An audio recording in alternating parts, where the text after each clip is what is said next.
할렐루야.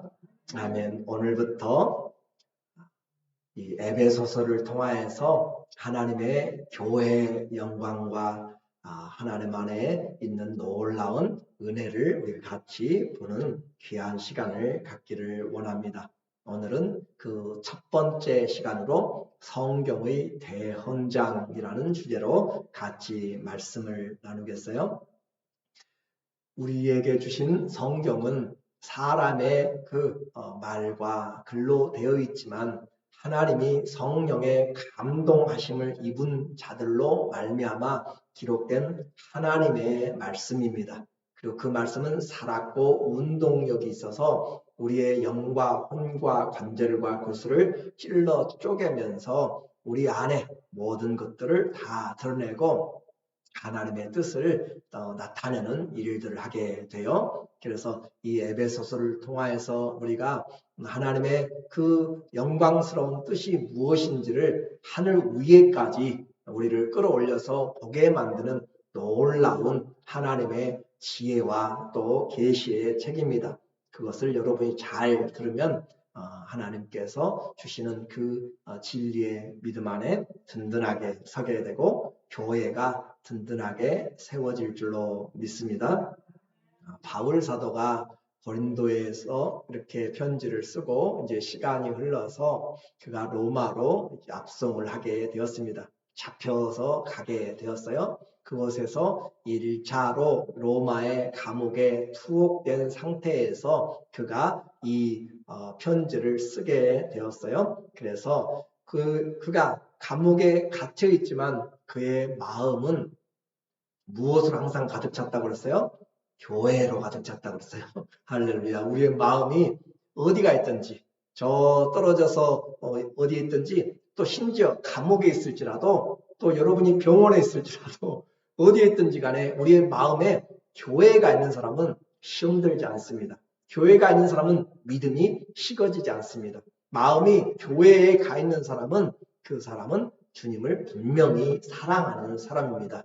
믿으시죠? 그래요. 그리스도와 교회는 떼어질 수 없는 몸이기 때문에. 그래서 주님을 사랑하면 당연히 교회를 사랑하게 되는데 그 교회가 도대체 얼마나 영광스러운가를 지금 이 에베소에서 이 편지를 통하여서 우리에게 나타내줘요. 그래서 그 감옥 안에서도 바울은 이 교회의 염려로 가득 차 있다라고 했는데 사도 바울이 감옥에 여러 번 갇혔어요.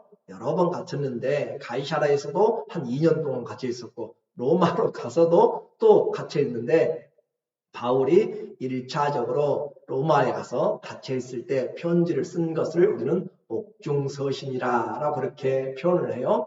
그래서 바울이 AD 62년 정도에 지금 편지를 쓴 내용입니다. 그래서 이 앞에 보면은 1차 서신에 보니까 에베소서 있고 빌립보서, 에베소에 보내는 편지요. 또 빌립보에 보내는 편지요. 또 골로새에 보내는 편지고 또 개인적으로 빌레몬에게 보내는 편지, 또 빌레몬의 교회의 가정교회이기 때문에 교회에 보내는 그런 편지에서 4개의 편지가 바울이 어디에서 썼어요? 감옥 안에서 썼어요. 감옥 안에서 그 마음이 무엇으로요? 먹을 것 때문에가 아니라 교회의 염려 때문에. 그래서 편지를 쓰고 있는 바울. 그리고 잠시 풀려났다가 그는 또다시 감옥에 갇히게 되었어요. 그것은 마지막 감옥에 갇히게 된 상황인데 그 2차 때 그가 쓴 생애의 마지막 편지 디모데 후서를 우리에게 남기고 그는 사라져 갔습니다. 그래서 이 편지들, 특별히 첫 번째 에베소서, 빌립보서, 골로새서, 빌레몬서라고 하는 이 편지들을 통하여서 주로 그리스도 예수 안에 있는 은혜의 확실함과 또 교회에 대한 그 하나님의 사랑을 우리에게 말해주고 있어요. 그래서 그리스도와 교회에 대한 교리가 아주 분명하게 잘 드러나 있습니다. 사람들이 신앙생활 잘 못하는 이유가 뭐냐면 교회를 모르기 때문에 그래요. 교회 여러분이 보니까 아무것도 아닌 것 같아요. 세상 사람들이 와서 보니까 싸우는 사람, 또 마음대로 하는 사람, 자기 마음대로 살아가는 것들이 너무 많이 보여요. 죄인들이 모여가지고 가득 찬 것으로 보이기 때문에 자기도 마음대로 해보려고 해요. 그러나 그런 것 가운데 있을지라도 하나님의 교회인 것을 성경은 분명하게 이야기합니다. 그 하나님의 교회를 알고 생활하는 자, 이 모임이 그냥 사람들의 모임이라고 생각하지 않고 하나님의 교회라고 생각하고 살아가는 사람들은 하나님 앞에서 올바른 믿음을 가지고 살아가게 돼요. 그래서 이와 같은 믿음을 우리에게 보여주고 있는데, 에베소서의 내용을 잠깐 보니까 그가 로마 감옥에서 지금 쓰고 있다라고 이야기했고, 시기적으로는 예수님이 부활하시고 약 32년 정도 지난 AD 62년에 이 편지를 쓰고 있어요. 이 에베소서를 쓴 목적은 무엇인가? 그리스도와 그 교회에서의 통일입니다. 그러니까 모든 만물이 누구 안에서 통일되는가? 그리스도 안에서 통일되는데, 그리스도 안에서 통일된다는 말을 다른 말로 이야기하면 교회에서 통일돼요. 자, 이렇게 생각해 보세요. 모든 만물이 이 모든 세상이 예를 들어서 바이든 대통령이 통치한다. 미국을 통치하면, 그 바이든 대통령이 통치하면 그 바이든 대통령의 몸인 행정부가 다 통치하는 것처럼, 예수님이 모든 만물의 머리가 돼서 통치하면 그 몸인 교회를 통하여서 통치하게 되는 것이에요. 그래서 교회의 비밀은 누구의 비밀? 예수님의 비밀이 곧 교회예요. 말씀드렸죠? 교회를 사랑하면 시험에 들지 않는다고 그랬고, 교회를 무시하면 시험에 들고 하나님의 영광을 가리게 돼요. 사람들이 볼 때는 아무것도 보이지 않는 것 같아요. 세상 모임과 같은 것 같은데 절대 그렇지 않다라고 우리에게 이야기를 했어요. 그래서 우리에게 말씀하는 이 교회 기록의 목적을 통하여서 그리스도 안에서 통일되게, 그리고 반복적으로 우리에게 나오는 단어가 그리스도 안에서라는 단어가 이 에베소서에만 35번이 나옵니다. 그래서 바울이 쓴 편지의 가장 중요한 신학의 핵심이 뭔가? 그리스도 안에서라는 말이에요. 그리스도 안에서 무엇을 하든지 그리스도 안에서 하라. 그것보다 더 중요한 말이 없어요. 그렇죠? 시간을 보내도 어디서 안에서요? 그리스도 안에서. 인생을 살아도 어디 안에서요? 그리스도 안에서. 무엇을 하든지 예수 그리스도 안에서. 그것보다 더 중요한 단어가 없어요. 오늘 우리의 삶에서 꼭 이제 먼저 우리가 생각해야 할 것이, 우리가 무엇을 하든지 말이나 일이나 예수 안에서 하는 것처럼 무엇이든지 그리스도 안에서 생각하고 그리스도 안에서 행동하고 그리스도 안에서 일도 하고 저일도 하는, 우리는 그리스도를 떠나서는 아무것도 할 수 없는 것, 그것이 바울이 붙잡았던 신앙이었습니다. 예수님이 하나님을 떠나서는 아무것도 할 수 없던 것처럼 오늘도 우리도 우리의 삶도 예수님을 떠나서는, 그리스도를 떠나서는, 그리스도 밖에서는 아무것도 우리가 아니다라고 그렇게 이야기를 했어요. 그래서 오늘 우리에게 이 교회의 모습을 이제 보면서 에베소는 도대체 어디가 있는가라는 것을 우리가 보니까, 에베소는 이 바울이 터키 지방, 지금의 튀르키예라고 이름이 바뀌어졌죠. 터키가 튀르키예로 바뀌었는데, 그 에베소에 유럽과 연결되어지는 그곳에 있는데 해안 도시였습니다. 그리고 그 에베소는 바울이 이 두 번째 전도 여행에 가면서 그곳에 교회를 세웠어요. 그리고 나왔다가 다시 3차 때 들어가서 그곳에서 이제 약 3년 정도 머무르면서 두란노 서원을 세우고 그곳에서 하나님의 말씀을 가르쳤어요. 그러니까 두란노 서원을 세웠다는 것은 두란노 책방, 곧 신학교를 세웠다는 말과 같은데, 날마다 눈물과 땀이 배어있는 곳이 바로 이 에베소라고 하는 장소예요. 왜 이 에베소를 중심으로 했는가? 그곳이 그 지역에서 가장 중요한 도시였기 때문에 그래요. 영적으로 이 전쟁에서 이겨야만 승리할 수 있는 곳이기 때문에 그렇습니다. 그래서 바울의 전도의 원리 중에 하나는 도시 중심이었는데, 그 도시에서 그 수도들을 중심으로 역할했던 것을 우리는 알게 되죠. 아가야의 수도 고린도에서, 또 마게도냐, 거기에서 마게도냐 수도 데살로니가에서, 그와 같이 바울의 이 전도회에서 영적인 전쟁의 사단의 머리를 깨뜨려서 승리하고자 하는 그런 우리의 그의 마음을 보게 돼요. 그래서 19장 8절에 보니까 바울이 이제 세 번째 전도 여행에 들어가서 바울이 그곳에 말씀을 가르치는 사역이에요. 바울이 회당에 들어가서 석 달 동안 담대히 하나님 나라에 관하여 강론하며 권면하되, 하나님 나라에 대해서, 그래요. 교회는 하나님 나라를 가르치는 것이에요. 교회에서 다른 것이 아니라 하나님 나라를 가르치는데, 어떤 사람들은 마음이 굳어 순종하지 않고, 너무 신기하잖아요. 그죠? 교회에서 이렇게 바울이 열심히 가르치는데 어떤 사람은 마음이 굳어져서, 마음이 딱딱해져서, 마음이 이 길가밭처럼 아주 그냥 반들반들 해가지고 말씀이 들어갈 틈이 없어요. 마음이 세상으로 덮어졌다면, 세상으로. 그렇게 돼서 마음이 굳어져서 순종하지 아니하고 무리 앞에서 이 도를, 이 복음을 비방하고 하거늘 바울이 그들을 떠나 이제 믿지 않는 자들과 방해하는 자들과 다시 할 수 없어서 바울이 따로 이 두란 제자들을 따로 세우고 두란노 서원에서 날마다 강론하니라, 날마다 강론했다, 날마다 가르쳤다 라고 그렇게 이야기해요. 하나님의 말씀 잘 배워야 됩니다. 여러분이 이제까지 배운 것, 하나님 앞에서 아주 신앙생활에 중요한 원리가 되는 거예요. 그렇게 해서 2해 동안 이같이 하니 아시아에 사는 자는 유대인이나 헬라인이나 다 주의 말씀을 듣더라. 이건 과장적인 이야기죠. 바울이 이 얼마나 열심히 그 에베소 해안에서 가르쳤더니 아시아에 있는 자들, 유대인이나 헬라인이나 그 소아시아 마지막 끝이잖아요. 그곳에서 많은 오고 가는 그 상업 중심지역, 무역 중심지였기 때문에 그곳에서 유럽까지 가고, 그런 그곳에서 수많은 사람들이 그곳에 와서 사람들이 듣고 가서 복음을 전하기도 하고, 그 정도로 많은 사람들이 헬라인이나 유대인이나 주의 말씀을 들었더라.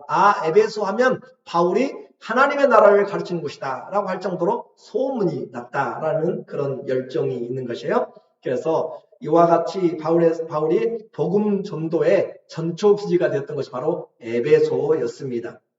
그리고 이 에베소에서 바울이 떠나갔을 때 디모데가 그곳에서 사역을 했어요. 디모데가 누군지 아시죠? 믿음의 아들이잖아요. 디모데가 사역을 했고, 이 디모데가 사역하는 동안에 60년 말에 유대와 로마가 전쟁이 유대에서 있었어요. 이스라엘 예루살렘에서. 그래서 그 전쟁으로 로마가 승리를 하게 되는데 유대가 망하게 돼요. 그런데 그 유대 전쟁이 치열해지자 이 디모데가 교회 역사에 보면 디모데가 사도 요한을 이쪽으로 초대합니다. 초청을 해요. 그래서 사도 요한이 에베소로 이렇게 오게 되고, 올 때 그냥 오지 않고 예수님이 십자가 위에서 부탁한 일이 하나 있죠. 그 마리아 육신의 어머니를 그 요한에게 맡겼잖아요. 요한아, 너의 어머니라, 여자여 당신의 아들이라 라고 이렇게 하면서 예수님 십자가에서 맡겨놓은 그런 그 관계가 있잖아요. 그래서 사도 요한이 마리아를 데리고 모시고 이 에베소로 와서 이 에베소에 정착을 하게 되는 것이죠. 그렇게 하면서 이곳에는 누가 사도의 그런 무덤도 있고 또 사도 요한의 그 사역이 나중에 있게 되는 디모데가 이곳에서 복음을 전하다가 순교를 하게 됩니다. 이 에베소는 우상으로 가득 찬 지역의 가장 중요한 도시라고 했어요. 특별히 다이아나라고 하는 로마의 신, 달의 여신이죠. 그리고 우리 성경에는 아데미라고 나오는데 그 헬라의 신 아르데미스라고 하는 아주 커다란 신전, 달신을 섬기는 그런 그 아르테미스라고 하는 그 신을 섬기는 신전이 있어요. 그리고 그 에베소의 동전에는 신전의 문지기라고 할 정도로 그렇게 글을 새겨가지고 신전을 지키는 이 도시라고 할 정도로 그렇게 세워진 그런 에베소의 우상 한가운데 지금 교회가 세워졌습니다. 그래서 이 쉽지 않은 사역이었어요. 바울이 그곳에서 그러니까 얼마나 열정적으로 바울이 가르쳤는지 몰라요. 그곳에 또 바울뿐만 아니라 디모데뿐만 아니라 또 누구요? 사도 요한까지 그곳에서 했는데 그들이 이 요한계시를 가보면은 하나님의 그 첫사랑을 잃어버렸다라고 하잖아요. 그러니까 사도의 그 헌신, 사도가 어떻게 했는지 사도행전 20장 18절에 보니까 바울은 그곳이 아까 전초기지라고 했잖아요. 그게 전략적으로 들어갔어요. 그러니까 영적인 싸움에 아주 강한 마음을 가지고 있기 때문에 정말 눈물과 사랑으로 했어요. 그래서 그가 이제 바울이 그곳에 와서 말하되 아시아에 들어온 첫날부터 지금까지 내가 항상 여러분 가운데서 지금 장로들, 에베소의 장로들을 청하여서 바울이 고별 설교를 지금 하고 있는 거예요. 이야기를 부탁을 하는 거예요. 그래서 소아시아에 들어온 첫날부터 지금까지 내가 항상 여러분 가운데서 어떻게 행하였는지를 여러분도 아는 바니 곧 모든 겸손과 바울이 에베소 교회 개척을 하면서 세우면서 모든 겸손과 눈물이며 그 바울이 눈물로 세워지는 교회예요. 유대인의 간계로 말미암아 유대인들이 얼마나 간계를 부려가지고 이 진리를 막았는지 몰라요? 또 당한 시험을 참고 주를 섬긴 것과 우리는 바울이 가는 곳곳마다 어떤 어려움을 당했는지 고린도후서에서 잠깐 보았잖아요. 맨 맞고 또 춥고 얼벗고 하는 그 모든 과정이 교회 개척하는 곳마다 나타나게 있었어요. 왜냐하면 우상의 그곳에 가서 복음이 들어간다라고 하는 것은 엄청난 영적인 싸움입니다.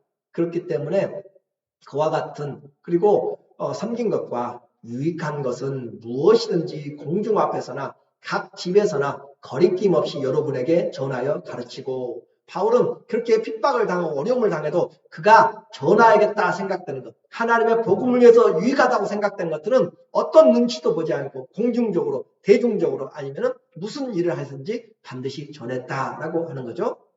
오늘 우리도 복음에 대한 열정 얼마나 큰 이 바울이 그곳에 가서 처음부터 눈물로 겸손으로 어려운 가운데서도 열심히 사역했는가라는 것.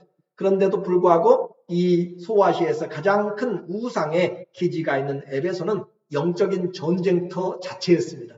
지금 우크라이나와 러시아가 전쟁하고 있는 그런 것처럼 이것은 전쟁터 자체였어요.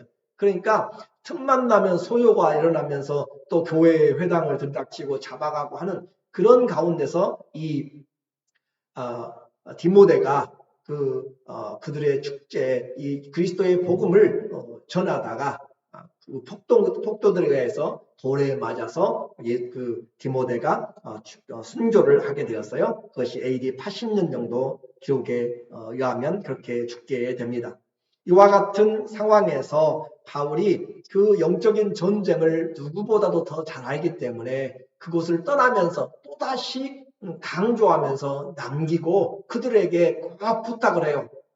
이곳은 누가 있다고요? 영적인 이리들이 있다. 영적인 사단이 있다. 그렇기 때문에 잘 깨어있지 않으면 이곳이 침략을 당하게 된다라고 하는 것이에요. 그래서 29절에 바울이 떠나가면서 기도한 내용이요. 내가 떠난 후에 사나운 이리가 여러분에게 들어와서 그 양떼를 아끼지 아니하며 또한 여러분 중에서 그러니까 사나운 이리가 밖에서도 들어오고 또 그 안에서도 여러분 중에서 또 제자들을 끌어 자기를 따르게 하려고 어그러진 말을 하는 사람들이 일어날 줄 내가 아노라.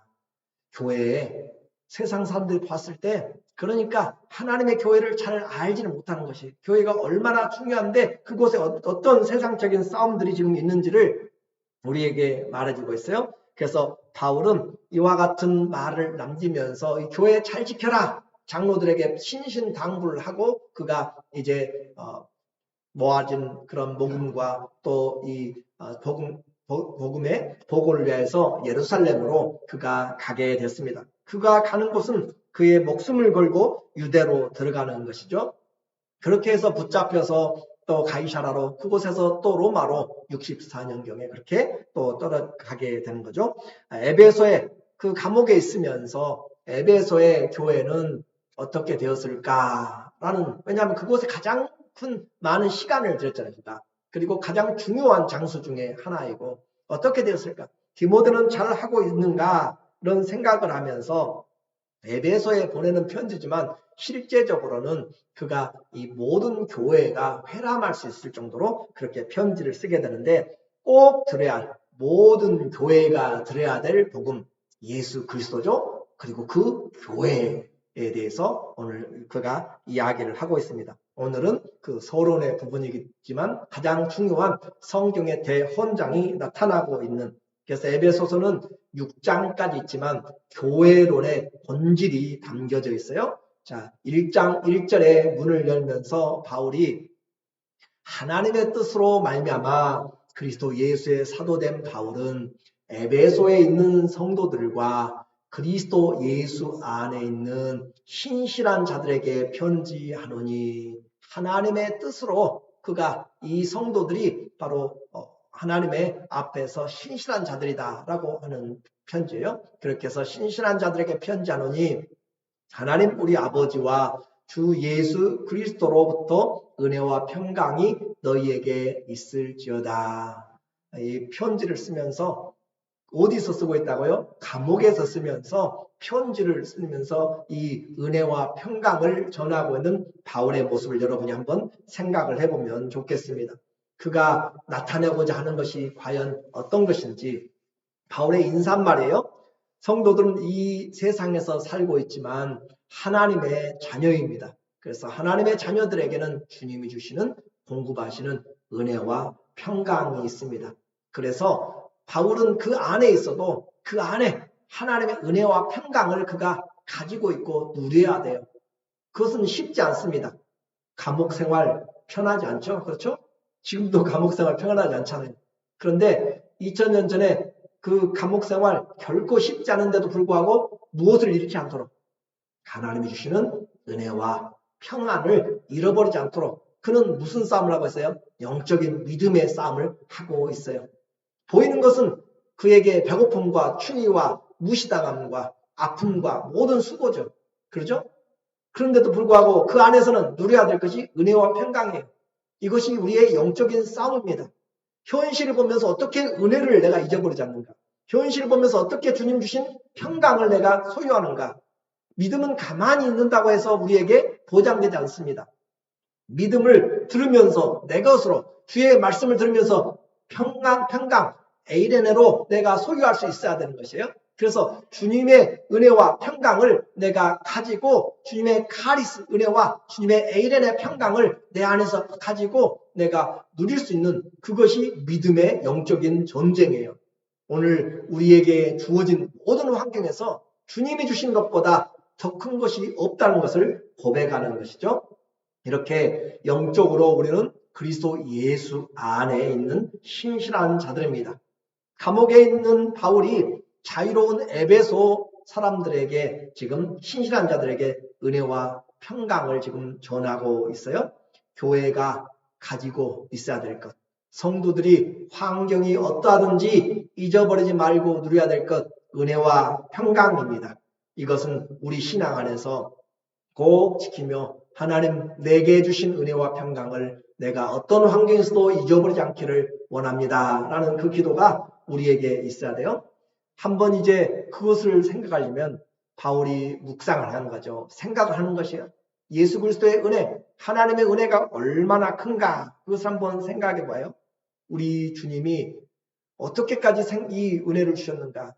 죽음으로 자기를 내어주기까지 사랑하신, 끝까지 사랑하신 사랑이라는 것을 보았을 때 환난이나 공고나 핍박이나 또 박해나 그 어떤 굶주림이나 어떤 죽음과 칼이라도 우리를 그리스도의 사랑에서 끊을 자가 없다라는 것을 그는 알고 있습니다.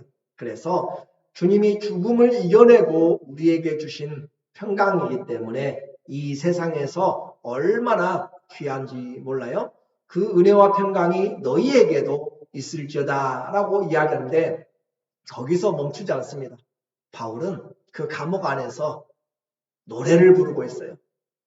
우리에게 보니까 3절에 찬송하리로다. 우리는 입술이 잘 안 열리잖아요. 감옥에 있으면서 무슨 찬송이 나와요. 찬송하리로다. 하나님 곧 우리 주 예수 그리스도의 아버지께서 어디 안에서? 그리스도 안에서 우리의 모든 권능, 우리의 모든 좋은 것들은 다 그리스도 안에 있을 때 옵니다. 그리스도 안에 있다는 것은 그리스도와 연결될 때, 머리와 몸이 연결되었을 때, 그렇죠? 그리스도 안에, 말씀 안에 거할 때 은혜를 알게 되고 평강을 누리게 되고 하나님이 도우심을 우리가 알게 되는 것이에요. 그리스도 안에서 하늘에 속한 신령한 복을 우리에게 주시되, 자, 갑자기 바뀌어졌어요. 그렇죠? 감옥 안에서 지금 하나님의 은혜와 평강을 전하면서 어떻게 해요? 그 에베소 교회를 향해서 이 바울이 하늘 문을 열어버리고 창조의 이전까지 올라가면서 하나님의 그 성경에 기록된 대헌장을 우리에게, 하나님의 교회의 헌장 우리에게 말씀하고 있는 이 바울의 마음이 얼마나 두근거리고 있는지 여러분도 그런 마음을 좀 느껴야 돼요. 내가 이 편지를 쓰면서 성도들이 어떤 마음으로 이걸 받아들일까? 바울이 지금 찬송하리로다 라고 하면서 감옥에서 지금 입을 열어서 편지로 글을 쓰고 있으면서 뭘 찬송해요? 하나님, 어떤 하나님이에요? 곧 우리 주 예수 그리스도의 아버지께서 무엇을 하셨어요? 그리스도 안에서 하늘에 속한 신령한 복을 우리에게 주시되, 이 앞으로 바울이 하늘이라는 이야기를 에베소서에서 5번을 이야기할 것입니다. 바울은 지금 어디 있어요? 감옥 안에 있어요. 그렇죠? 현실은 칙칙하고 냄새나고 배고프고 헐벗고 정말 무시당하는 어려운 감옥의 상황이에요. 감옥. 그런데 그 감옥 상황에서 그의 마음은 어디에 가 있어요? 그의 눈은 하늘을 바라보고, 하늘을. 이것이 뭐라고요? 믿음이라니까요. 내게 고통이 있고 아픔이 있고, 그는 이미 빌립보 감옥에 갇혀있을 때도 그랬잖아요. 매 맞고 그렇게 저 많은 귀신 들린 자 그렇게 고쳐줬더니 주인이 고소하고 그 간원들이 때리고 해가지고 감옥에 갇혀서 밤중에 그가 그 아픈 가운데서도 주님을 찬미하고 기도했다라고 하잖아요. 그렇죠? 그러니까 현실과 믿음은 분명히 다르지만 믿음으로 현실을 이겨내는 것이 뭐라고요? 우리가 영적인 싸움이라고요. 주님이 주신 그 믿음을 내가 붙잡고 주님은 찬송받으시기에 합당하고, 내 삶이 어려워도 주님은 영광받으시기에 충분한 능력과 은혜를 우리에게 이미 베풀어 주신 주님이시다라고 하는 거예요. 그래서 그의 눈은 감옥에 그의 마음은, 몸은 다 감옥에 있어도 그는 하늘을 바라보면서 하나님의 계획을 우리에게 앞으로도 계속 이야기할 것입니다. 그래서 그리스도 안에서 하늘에 속한 모든 신령한 복을 우리에게 주시되, 이 말이 너무너무 중요해요. 우리 오늘 성경에서 절대 잊어버리면 안 되는 이 대헌장의 그 첫 번째 그 시작입니다. 찬송하리로다. 하나님 우리의 계획한 것을 우리는 찬송해야 돼요. 그것을 우리는 전해야 돼요. 우리는 그것을 기록해야 돼요. 남겨야 돼요. 그런데 무엇을요? 하나님, 어떤 하나님? 곧 우리 주 예수 그리스도의 아버지께서, 그렇죠? 우리 그대 보니까 찬송하리로다. 글씨 잘 안 보이죠? 여러분에게 외우라고 지금 하는 거예요, 지금. 찬송하리로다. 하나님 곧 우리 주 예수 그리스도의 아버지께서 어디 안에서? 그리스도 안에서 어디에 속한? 하늘에 속한 어떤 복이요? 모든 신령한 복을 누구에게 주세요? 우리에게 주시되. 이것만 들어도 얼마나 마음이 푸근해요. 그렇죠? 얼마나 마음이 넉넉해, 얼마나 마음이 감사해요. 감옥에 있는데 이 땅에서는 가진 것이 없어요. 아무것도 없어요. 언제 죽을지도 몰라요. 그렇죠? 감옥에 갇혀서 언제 풀려날지 솔직히 모르는 것이고. 그런데 그의 마음은 하나님이 그를 향해서 쏟아 부어놓은 하나님의 사랑, 그것을 잊어버리지 않고 하나님의 계시로 그는 알고 있다는 거죠. 그래서 찬송하려다 하나님 곧 우리 주 예수 그리스도의 아버지께서 그리스도 안에서 하늘에 속한 모든 신령한 복을 우리에게 주시되. 다시 한번 이제 확인해. 3절에 뭐 하자고요? 찬송하리로다. 하나님을 찬송해요. 왜 찬송해요? 하나님 누구세요? 곧 우리 주 예수 그리스도의 아버지께서. 하나님 곧 우리 주 예수 그리스도의 아버지께서 어디 안에서요? 그리스도 안에서 무엇을? 하늘에 속한 모든 신령한 복을, 그러니까 물질적인 복만으로 우리의 믿음을 평가하면 안 돼요. 보이는 것으로 우리의 믿음을 평가하면 안 돼요. 교회 사람들이 와서 보니까 싸우고 문제 있고 그렇다고 하지만 하나님의 성도들의 모임이라고 이야기하잖아요. 그렇죠? 그렇게 하나님의 교회를 사랑하는 자 믿음이 충만하게 되고, 찬송하려다 하나님 곧 우리 주 예수 그리스도의 아버지께서 그리스도 안에서 하늘에 속한 모든 신령한 무엇을? 복을 누구에게요? 우리에게 주시되. 이제 여러분이 어느 정도는 이제 생각할 수 있을 것 같아요. 우리의 신앙은 내가 힘들고 어려워도 병상에서도 내 몸이 마음에 안 들고 정말 언제 어떻게 될지 모르는 그런 상황에서도 찬송할 이유가 있습니다. 아멘. 왜 그래요? 우리 하나님 아버지께서, 예수 그리스도의 아버지께서 우리를 위해서 그리스도 안에서 한석한 모든 신령한 복을 우리에게 이미 주셨어요. 그것이 언제 시작된 것이에요? 4절에 보니까 곧 창세 전에, 이 세상 창조하기 전부터 하나님이 우리를 향한 계획을 가지고 계셨어요. 어떤 사랑? 이 사랑을. 그래서 창세 전에 어디 안에서? 그리스도 안에서. 자, 바울의 신학에서, 우리 신앙의 성경에서, 신앙에서 아주 중요한 단어가 있다고 했어요. 무엇이라고요? 그리스도 안에서. 계속 나올까요? 그러니까 여러분이 잊어버리면 안 돼요. 무엇을 하든지 그리스도 안에서 지금 하고 있는가? 그러죠? 그리스도 안에서 우리를 어떻게 해요? 택하사. 바울이 알았어요? 몰랐어요? 과거에는 몰랐어요. 예수님 밖에 있을 때는 몰랐는데 예수님 안에 들어와 보니까 나를 택하신 것이 지금이 아니라 창세 전부터 택했다는 것을 알게 돼요. 무엇으로? 말씀을 통해서. 그것이 말씀의 계시입니다. 그것이 말씀의 은혜예요. 창세전 우리를 택하사 우리로 사랑 안에서 그 앞에 거룩하고 흠이 없게 하시려고 하나님은 지금 하나님의 계획을 잘 세우고 계셨어요. 창세전부터 세우고 계셨다라고 하는 것이에요. 그래서 신앙생활은 그리스도 안에서 하는데 전능하신 하나님이 복 주시기 위해서 세우신 그 택함과 예정함입니다. 자, 하시려고 어떻게 했어요? 5절에 그 기쁘신 뜻대로 우리를 예정하사. 자, 하나님이 계획을 세우시고 또 택하시고 예정하셨어요. 그 기쁘신 뜻대로 하나님이 이걸 세우면서 얼마나 기뻐했는지 몰라요. 자, 여러분이 결혼을 하고 자녀를 위해서 자녀를 생각하면서 자녀가 나기 전부터 자녀에게 이렇게 해야겠다 저렇게 해야겠다 이름부터 생각하면서 이것저것 다 준비할 때 마음이 얼마나 기쁜 것처럼 바로 하나님이 우리를 향한 그 베푸실 신령한 복을 주시려고 할 때 하나님의 마음이 너무 들뜨고 기뻤다라고 그 기쁘신 뜻대로 하나님이 우리를 생각만 해도 잠잠히 생각만 해도 얼마나 귀한 존재인지 저와 여러분은 지금 얼굴이 좀 그렇고 기억력이 좀 약하고 발걸음이 좀 힘없고 가진 것이 없다 할지라도 하나님이 우리를 얼마나 사랑했으면 생명을 내어놓고 바꿨다니까요. 그러니까 그걸 생각할 때 내 형편이 어려워도 찬송할 이유가 있어요. 나에게 찾아오신 하나님의 사랑이잖아요. 그 기쁘신 뜻대로 우리를 예정하사 우리는 알지 못했고 아무 공로 없는데 우리를 예정하사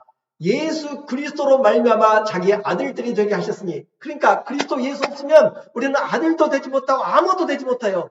그리스도 안에 있을 때 신령한 복을 얻게 되고 그리스도 안에 있을 때 택함을 얻게 되고 그리스도를 떠나서는 우리는 아무것도 할 수 없다.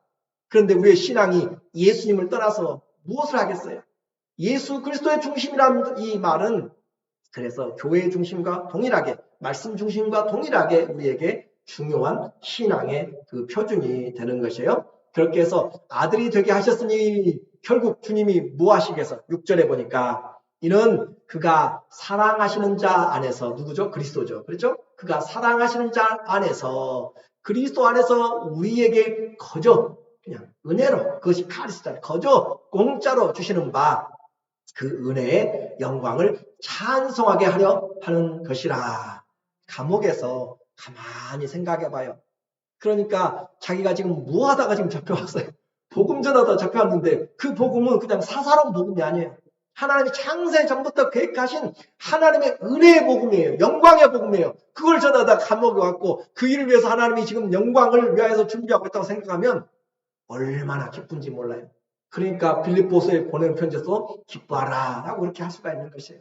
하나님의 이 교회를 알고 하나님의 사랑을 알게 되면 우리는 감사할 수 있고 찬송을 하게 됩니다. 그래서 신앙생활은 감사요 찬송이라 라고 그렇게 할 수가 있는 것이죠. 이것이 성경이 드러낸 영광스러운 하나님의 계획의 대헌장이라고 표현할 수가 있습니다.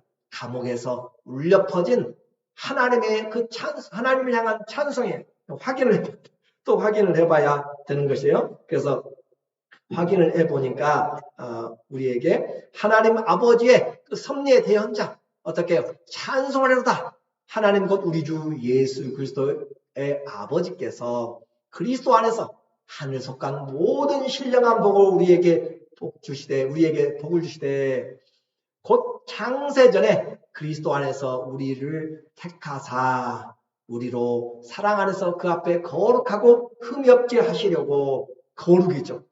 우리를 거룩하게 만들려고 하나님은 창세전부터 작정하셨어요. 그러니까 교회의 목적은 예수 그리스도에게 정결한 처녀로 우리를 중매합니다. 거룩합니다. 라고 하는 것이 이미 나와 있는 거예요.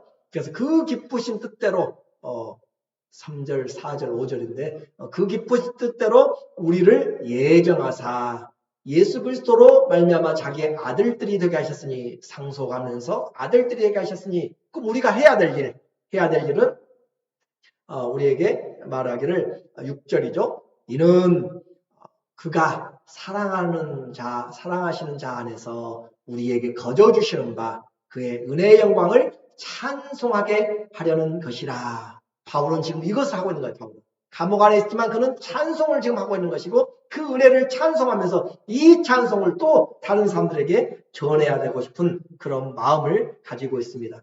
결론적으로 오늘 이 성경적 예정의 대헌장을 우리 마음과 영혼에 새기면 시험이 올 때 에베소서 1장을 보세요. 에베소 1장 3절부터 6절까지를 읽어보고 또 읽어보세요. 찬송할 이유가 있고 감사할 이유가 있고 우리가 해야 될 인생의 찬송이 바로 여기에 있습니다.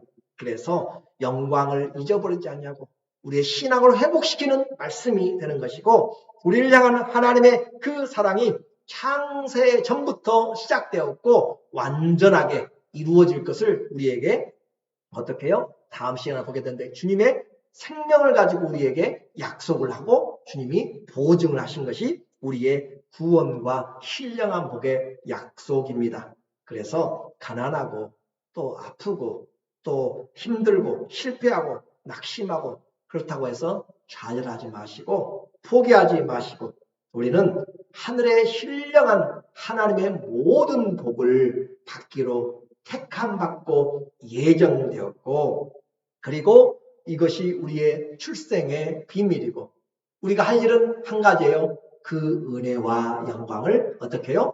찬송하는 것.